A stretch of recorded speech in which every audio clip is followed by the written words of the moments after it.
जालना शहरातील न्यू शिवगंगा लॉजवर वेश्या व्यवसाय, पोलिसांनी मारला छापा, 8 आरोपी अटक, 4 महिलांची सुटका।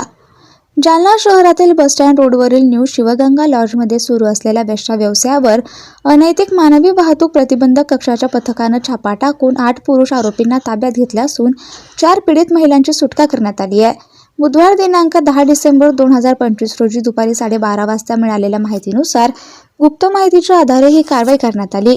मिळालेल्या माहितीनुसार लॉज मालक संदीप पांडुरंग राऊत स्वतःच्या आर्थिक फायद्यासाठी बाहेरील महिलांना लॉजमध्ये आणून त्यांच्याकडून वेश्या व्यवसाय करीत असल्याची खात्रीलायक माहिती विभागाला मिळाली।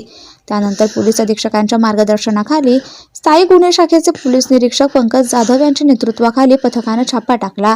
कारवाईत लॉज मालक संदीप राऊत, मॅनेजर बाळासाहेब जगताप तसेच निखिल हिवाळे, राजू गव्हाड, अनिल हिवाळे, गणेश ओळेकर, शिवाजी ओळकर आणि अमोल जंजाळ यांना ताब्यात घेण्यात आले।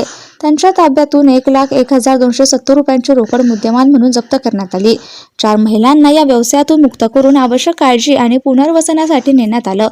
या प्रकरणी सदर बाजार पोलीस ठाण्यात महिला अनैतिक व्यापार प्रतिबंध अधिनियम 1956 अंतर्गत कलम 3, 4, 5 आणि 6 नुसार गुन्हा दाखल करण्यात आला आहे। तक्रार प्रभारी अधिकारी पोलीस उपनिरीक्षक गणेश शिंदे यांनी दिली।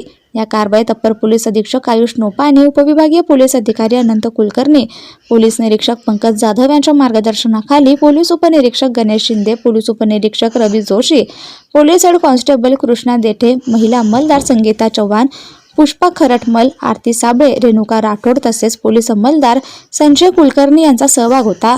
अनैतिक मानवी वाहतूक प्रतिबंधक कक्षाच्या या कारवाईने शहरातील अशा बेकायदेशीर धंद्यांवर धाक निर्माण झाला असून पुढील तपास सुरू आहे।